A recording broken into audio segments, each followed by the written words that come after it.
Greetings from the Erie Coast. This is Mad Shad.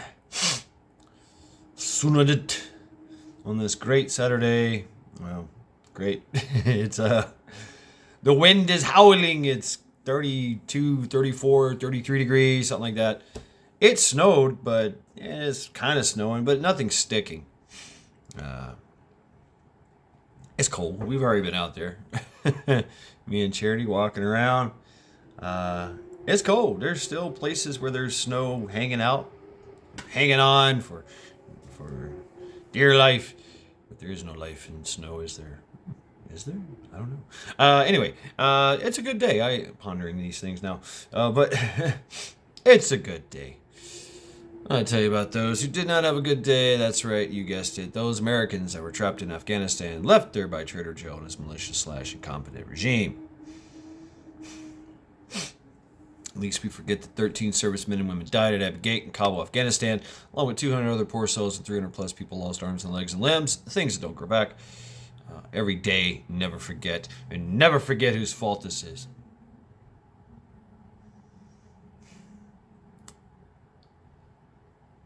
But there was hope. There is hope. These folks are still in country working. Task Force Argo, Task Force Pineapple, Project X is Project Dynamo Christian Coalition, Mighty O Foundation, and Tim Kennedy's charity as well that he's promoting. I have to look that one up, but yeah. Anyway, he was there. He was there during this whole thing. They had eyes on the bomber, the ISIS-K suicide bomber. They had eyes on and asked, "Can we take him out?" No. Can we take him out? No. Can we take him out? Ignored him. So this all could have been prevented. The death could have all been prevented. So yeah, let the conspiracy theories begin on that one, right? And there are committee hearings and eyewitness testimonies going on over this Afghanistan thing. Folks, we know how this works.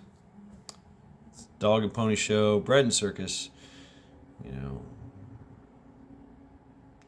Let some people talk, let some people pull on your heartstrings, and then nothing is done.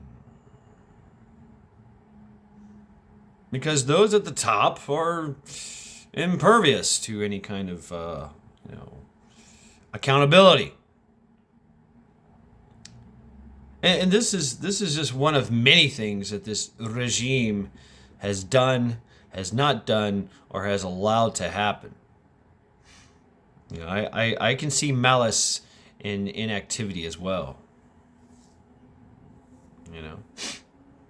Would good men do nothing? Is it evil?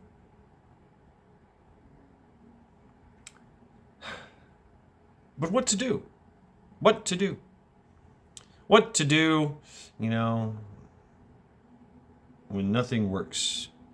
I often go back to music. Hi-Fi and the Roadburners, Fear City. It's very, very rowdy rockabilly stuff. But it's got a line in there that says, "You can't fight the system if the system don't care." I mean, is this all just bread and circuses? Is this all just? Yeah, it is. Yeah, it is absolutely. But still, at least some type of accountability should be adhered to. And so that's why I do this every day. That's all I can do. That's all I can do.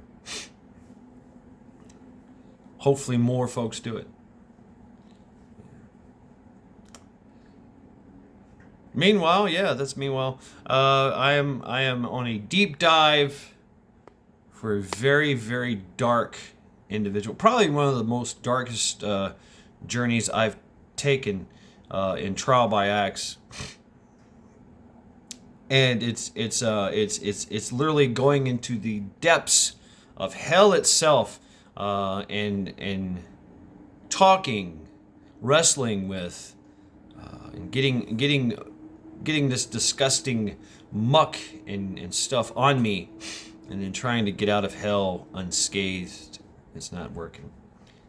And I'm talking about the Ukrainian dancing boy. Yes, the Ukrainian dancing boy. wow. And it's so many segues into so many other things. I mean, literally, occultism, fascism. I mean, you name it, it's there.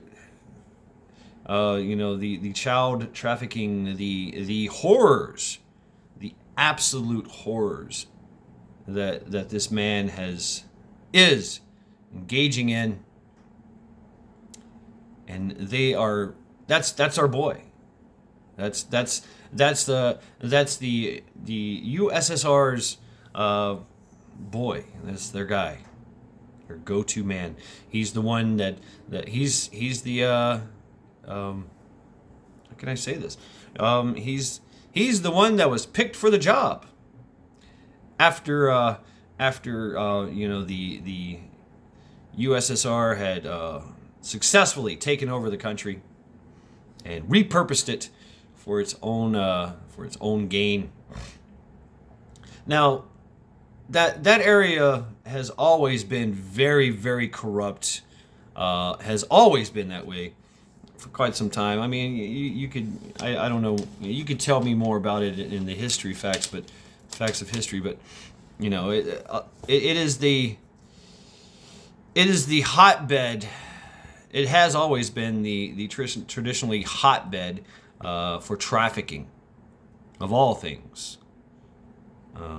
Going in and out of Europe, it's the gateway from the Middle East, from the South, and from the Rush as well. Oh, I misspoke. Not the USSR, the USSA. The USSA is obviously in charge of. That's what I'm calling this regime now, and I got it from some song reference back in the USSA. The regime that's doing that. I mean, everything. Russia itself is literally, and you could say it could be propaganda, or you could say there's some type of truth in this. But Putler has literally seen is talking about how satanic and how much of a war there is, a religious war between the Euchre and U.S. and Rus as well, La Rus.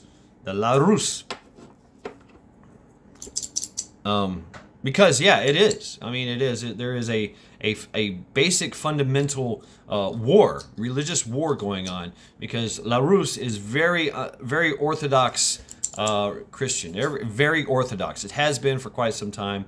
It's a very rigid religion kind of thing, and it's their religion. It's tradition. They've been doing it for a long time. If you know anything about Orthodox, it's very steeped in religion. It's very steeped in a lot of wisdom as well. So the same thing that we're going through with the wokeness, it is trying to be pushed into La Rus, the Russians, by the Euchre, by the Ukrainian dancing boy. Basically right now the Ukrainian dancing boy is a lot like our potato. He is basically a drug-filled maniac that is told to dance. His history. I've already seen too much, heard too much, and it's on me, and I can't get it off. It's going to probably scar me for life about this Ukrainian dancing boy. But there's a religious war going on, and like I said, Putler is doing this. Is it propaganda? But he's basically saying that there is a satanic war being faced against Euchre, and so a satanic neo-fascist war. That's their ideology, that's their mindset. There is some truth to that. Or is it just being used to troll the other side, to be used as propaganda? A lot of units in the euchre are calling themselves the satanic warriors or you know the I mean we do the same thing, inglorious bastards, and you know the dirty dozen, you know, shit like that. Hell's warriors, Hell's angels. I mean, so you understand that kind of imagery that is pushed, you know, to try to, you know, strike fear in the hearts of your enemies, you know. But is there truth to that? I don't know. I mean, there seems to be some. There seems to be some evidence of that in the euchre. Going all the way back to when the Third Reich marched through there, you know, and they were like, oh hey, what's up, buddy? Yeah, we'll be part of your clan, you know, part of your troop, your tribe. Yeah, absolutely, you know. And for whatever advantages that was, you know, they just said, okay, fine, we'll do the same thing. You know, you see that a lot in many cultures, not just you know, in Europe and the United States and the Western world. So anyway, yeah. So as you can imagine, I am losing my freaking mind on this deep dive. I'm trying to figure out a way to put all this into some type of coherent context that I can present to you in Trial by Axe for tonight. Wow, my brain is tired, smoking, and disgusted. So, anyway, go TeamLinda. Fuck cancer. Go TeamLinda.